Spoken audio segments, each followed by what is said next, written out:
Coming up, we're pulling back the curtain on The Sopranos. From the overlooked emotional culprit behind Christopher's death, to the hidden disaster at the heart of Vito's downfall, the real score settling in that intervention scene, and the brutal moment that didn't involve a single bullet. Stick around as we expose the lies, the failures, and the truths the finale's last 10 seconds have been distracting you from. The real emotional core of Christopher's death wasn't Tony. It was the guy everyone dismisses as a loudmouth relic. Paulie emerges as the lone figure in the Sopranos universe who appears genuinely shaken by Christopher's death. A detail made all the more striking because, by that stage, Christopher had drifted into near irrelevance within the crew. His social circle had thinned, his usefulness had evaporated, and the general reaction to his demise hovered somewhere between apathy and mild inconvenience. Yet Paulie, the man who spent half the series alternately mentoring, antagonizing, and exasperating Christopher, is the one who seems sincerely bereaved. It makes a sort of tragic sense. Paulie has no life beyond the family, and Christopher, for better or worse, had once been his responsibility. His early years as a made man were shaped by Paulie's guidance, sometimes caring, sometimes misguided, and occasionally disastrous. So when he reflects aloud on his role in Christopher's downward spiral, it is unsurprising that Tony interrupts him with the exquisitely dismissive, "It's over, Paulie," as though any emotional processing were an operational inefficiency. The boss, after all, views Christopher's entire existence as a botched business investment, a young, naive, drug-addled subordinate who should have been willing to die or rot in prison for the privilege of being mismanaged. Even Silvio, hardly the sentimental type, seems visibly shaken, choking up as he mutters, "He's gone now, our Chrissy. Crazy maniac." Their shared misadventures, including the infamous encounter with the interior decorator, forged bonds that Tony's detached pragmatism simply cannot grasp. The writing underscores this contrast intentionally. Paulie, despite his volatility, recognizes that Christopher was a doomed kid from the start, someone with so little chance at a functional life that even his worst behavior read like inevitability rather than rebellion. And beneath Paulie's bluster sits something almost tender. The intervention scene remains the most revealing. While others gingerly read from prepared notes, Paulie dispenses with the cushioned language and confronts Christopher with blunt, furious honesty. It is a deeply misguided method, but its roots are unmistakably in concern.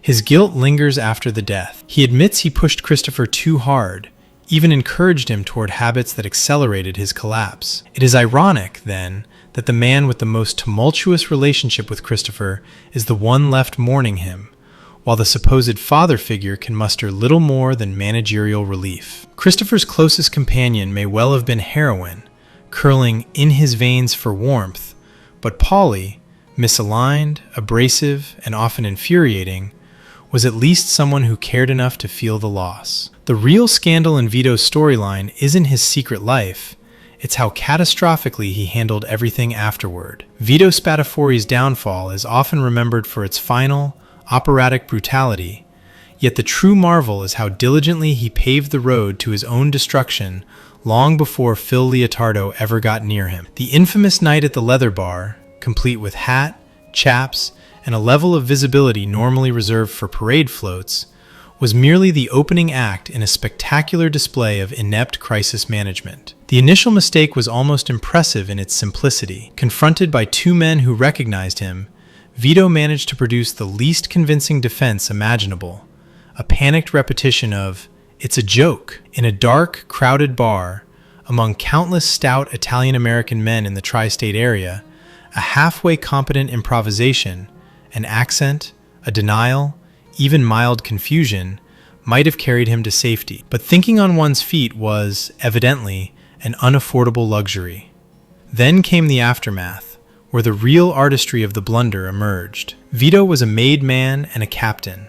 His accidental witnesses were low-tier errand runners from Yonkers. The hierarchy alone should have provided ample insulation. Add to that his marriage, children, and a girlfriend on the side, plausible deniability practically wrapped itself in a bow. Yet instead of calmly leveraging status, reputation, or even a minimal understanding of mob politics, Vito selected the one response indistinguishable from an admission of guilt. He vanished. Even obstacles that appeared more substantial, such as Finn, were hardly insurmountable. A discreet conversation, a few $100s, and the faint suggestion that loose talk brings consequences would have closed that chapter neatly. Finn, whose courage evaporated the moment he was glared at, was hardly poised to launch a crusade. Fans often mock Vito for abandoning his life rather than endure manual labor in New Hampshire.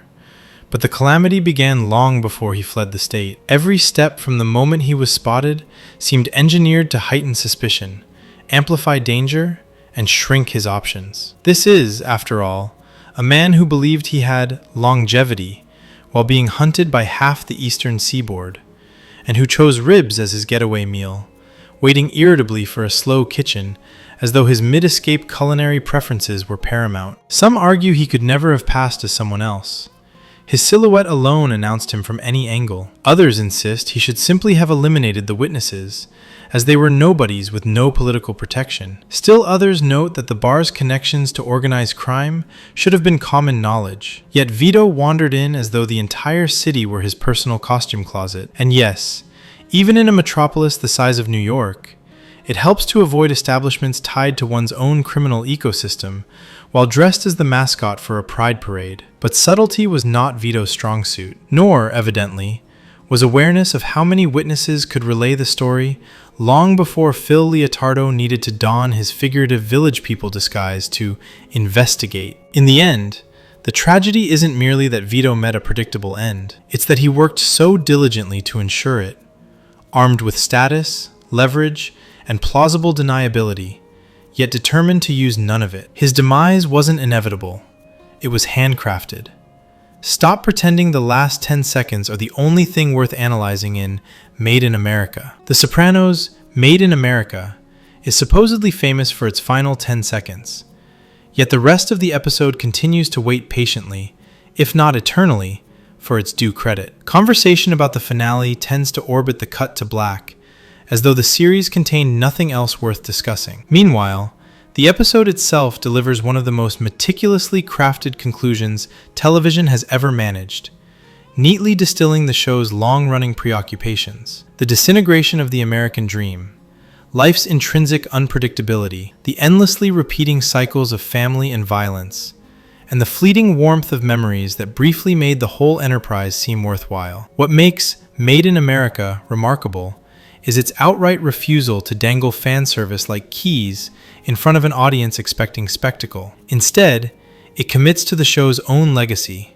quietly, confidently, and with no interest in pandering. Even at the finish line, the series insists on taking creative risks, maintaining the same defiant disregard for convention that defined it from the beginning. Very few prestige dramas have the discipline to end on theme rather than on applause lines. The Sopranos and Mad Men remain the rare examples of shows that concluded exactly as they needed to, regardless of how polarizing the results might have been. Anything safer would have been a disservice. In the famed Holston sequence, David Chase arranges a tidy triptych of possible fates. Carlo preparing to testify, pointing toward prison. Tony sharing onion rings with his family, hinting at a life spent in witness protection. And the ominously lingering members-only jacket, a walking metaphor for imminent execution. All paths remain technically open, which of course is the point. Tony Soprano lives suspended in the Schrodinger's box of his own making, awaiting whichever ending finally arrives. And then there is the quietly devastating final encounter with Junior. The once formidable patriarch,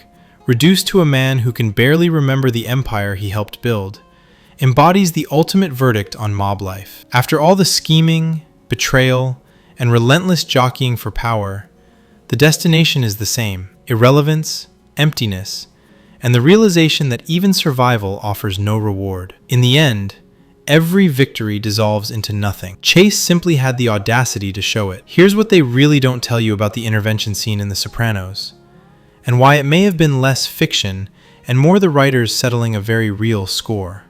The infamous intervention scene has long invited speculation, and not without reason. Its pointed mockery, its theatrical exasperation, One might almost suspect the writers were exercising a very real workplace frustration. The parallels are difficult to ignore. The sudden disappearances, the legendary binges, the inevitable return bearing expensive wristwatches like peace offerings, meant to reset the emotional ledger. On screen, characters present their own conciliatory timepieces, only to have them dismissed with a shrug. Off-screen, a similar ritual apparently unfolded, with far less comedic charm. It is no secret that extended production delays between later seasons were attributed in part to James Gandolfini's volatility during that period. Reports of a real-life intervention attempt, aborted when he stormed out and bellowed an invitation to be fired, only deepen the resonance. It is a bleak anecdote, the kind writers tuck away until they find a scene that can shoulder its weight. The irony is almost theatrical. While the show dissected denial, self-destruction, and the fragile egos of powerful men, its leading actor was living a version of that same drama beyond the camera's reach. Even the now quoted disgust of finding someone half submerged in a toilet seems to have been repurposed wholesale, as though reality insisted on contributing its own material. Of course, some viewers insist that every fictional death in the series was crafted as a morbid wink toward the mortality of its star, an accusation both impossible to prove and too melodramatic to take seriously. What remains believable, however, is the writer's penchant for converting personal exasperation into narrative gold. When life hands an artist chaos, the least one can do is refine it into something scathing. Gandolfini's struggles were tragic, his talent enormous, and his absence still felt. Yet his legacy includes not only a legendary performance, but the unmistakable impression that his real-world turmoil seeped into the work itself, leaving behind scenes that now read with an extra layer of sting. Forget the mob hits. The show's most brutal moment happens in a swimming pool. The series' treatment of AJ's collapse remains one of its most unsettling triumphs, a portrait of despair rendered with such accuracy that it becomes almost uncomfortable to watch. His downward spiral is not merely a subplot, but a rare moment when television refuses to glamorize suffering. Instead, it presents depression as it often is, quiet, relentless, and met with spectacular misunderstanding by those closest to the afflicted. AJ's unraveling begins with the loss of Blanca, the one figure who managed to coax him into something resembling purpose. Her departure severs his last tether to optimism, and the show has the audacity to follow his drift into isolation with clinical precision. The school readings steeped in existential dread, the hypnotic churn of 24-hour wartime news, the vacant absorption into philosophical despair, each element pushes him deeper into the void, as he gropes for meaning neither he nor his environment can provide. And then comes the family, a Greek chorus of well-intentioned negligence. Tony, the man who has practically cornered the market on private misery, responds to his son's depression with pure mortification, because nothing is more inconvenient than seeing one's own demons reflected back in a less charismatic form. Carmela, ever the curator of domestic perfection, manages not to notice that her son is drowning while standing in the middle of her immaculate kitchen. Her eventual sobbing insistence that he was always so happy is less revelation than indictment. The only version of AJ she ever allowed herself to see was the one that made her feel successful. Meadow fares no better. Having long since made peace with the spoils of her father's crimes, she encourages AJ to adopt the same strategy of selective blindness. Ignore the horrors of the world, ignore the horrors at home, and call it maturity. She does offer a warning about her brother's condition, but it's wasted on parents too engrossed in their own spiraling lives to register the difference between a cry for help and background noise. The result is inevitable. A young man whose despair is minimized, patronized, and dismissed until the only remaining escape appears to be death. The series does not absolve him. His tendency to exploit his own fragility for convenience is shown plainly enough, but it frames this behavior not as manipulation, but as the compulsive comfort of someone addicted to their own sadness. It is a state as dangerous as it is recognizable. The aftermath is staged with chilling elegance, As AJ is wheeled toward treatment, the score slips into Nina Nina, a Sardinian lullaby in which a mother gently informs her little Anthony that she would rather see him dead than grown into the likeness of his father. The parallel between Tony and his Antoneddu is drawn with surgical finesse, the hospital doors closing as the song's ancient warning settles over them. It is a sequence so hauntingly exact that one can practically imagine the music supervisor collapsing in grateful disbelief upon unearthing that 1955 recording. In a series filled with violence, betrayal, and moral decay, AJ's storyline remains one of its darkest moments, not because it shocks, but because it refuses to. It shows how a family can fail a child without ever raising its voice, how despair can thrive in the spaces left by love that prefers not to look too closely. They keep calling everyone a good earner, but here's the part they never admit. Half these guys couldn't generate profit if their lives depended on it. The series presents a curious economic miracle. Nearly everyone is hailed as a good earner. Tony bestows the title on Ralphie, Gigi, Vito, Paulie, Bobby, Carlo, and Patsy, an entire chorus line of fiscal prodigies, if his own rhetoric is to be believed. With so many alleged rainmakers, one might expect the organization's books to shine like a Fortune 500 report. Naturally, they do not. And naturally, where there are inflated legends, there are less than impressive realities. Christopher never quite fits into the mythology. He is never explicitly crowned a good earner. Instead, the faint praise of capable is as far as the compliments go. His early years consist of grunt work, the sort of foundational drudgery that requires obedience rather than brilliance. His earning potential only stabilizes once he's made, and Paulie hands him the sports book, an arrangement that succeeds largely because he restrains his habitual impulse to sabotage himself. Add the nightclub venture with Furio, and he meets his quotas adequately, though no one would mistake him for the engine of the family economy. Paulie, meanwhile, is offered as a cautionary tale. Any man who must murder an elderly woman simply to justify his existence is, by definition, a lagging performer. Tony's patience for weak earners is famously thin, and his irritation toward Paulie is far from subtle. Carlo receives a similar treatment.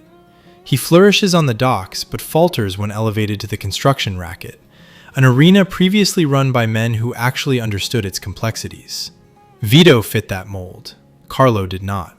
Tony's disappointment, combined with his own self-inflicted financial hemorrhaging and resentment over Vito's absence, erupts into the familiar emotional theatrics, including the accusation that Vito brought in triple Carlo's take. Hyperbole, of course, but an effective weapon when Tony wishes to wound. As for the truly hopeless cases, Christopher graduates from merely inconsistent to outright useless, and Tony Blundetto somehow manages to underperform even that low bar. Their promotions spark turmoil not because they are brilliant, but because the organization repeatedly elevates men with the economic instincts of broken vending machines. In a world where nearly everyone is a good earner, the bar for incompetence must be impressively low. Here's what they don't tell you. Every major turning point in this story begins with someone lying badly. In a universe where deceit is practically a competitive sport, selecting the best lie becomes less a question of morality and more an evaluation of craftsmanship. Still, some contenders rise above the pack with the grace of a bowling ball dropped down a stairwell. The Moral Catastrophe Award unquestionably belongs to Ralphie, whose attempt to pass off "she slipped" as an explanation would insult even the dullest observer. It's transparent, it's vile, and it collapses under scrutiny faster than his self-control. A clear winner in sheer ethical depravity. The lifetime achievement in fabrication, however, goes to Nucci, who successfully upheld the fiction of being Paulie's mother for decades. The longevity alone is astonishing. Add the fact that she wasn't even the one who ultimately exposed the truth, and the performance becomes almost operatic. One might even say Russ Gualtieri left the family with a legacy only a genealogist, or a therapist, could fully appreciate. Most uncomfortable attempt at creativity goes to J.T. Dolan, who wandered into the Bing with a head wound, and the conviction that claiming credit for the Cleaver love triangle would go over well. His timing and delivery suggested divine intervention, or at least a cosmic prank, guiding him to say precisely what Christopher needed Tony to hear before promptly drifting away. The Accidental Charity Prize is awarded to Livia, whose trip to the farm story, complete with livestock waste reaching the rafters, qualifies as a rare white lie from someone not exactly renowned for benevolence. If kindness ever appeared in her repertoire, it was by accident. Pride-driven delusion of the year naturally belongs to Junior, who preferred the FBI believe he was the boss purely for the sake of ego, a masterclass in self-sabotaging swagger. Then there are the quick-draw liars, artists of the single-sentence dodge. A special nod goes to the nurse questioning the physics of, he slipped off the kitchen counter spraying for ants, only to be met with Tony's sublime instant rebuttal. He was wearing socks. A lie so boldly mundane, it achieves a sort of perverse elegance. Paulie, of course, earns his honorable mention. His insistence that a man jumped out the tree and came at me with a chainsaw is delivered with such theatrical panic that it almost begs for applause. And his later denial of any involvement in the New York gossip, especially while trapped on a boat with Tony, represents one of the show's rare examples of a lie told not out of pride, but out of sheer survival instinct. A smart move for once. Tony's manipulation of Adriana with the invented narrative of Christopher's supposed suicide attempt stands out as one of the more strategically devastating deceptions.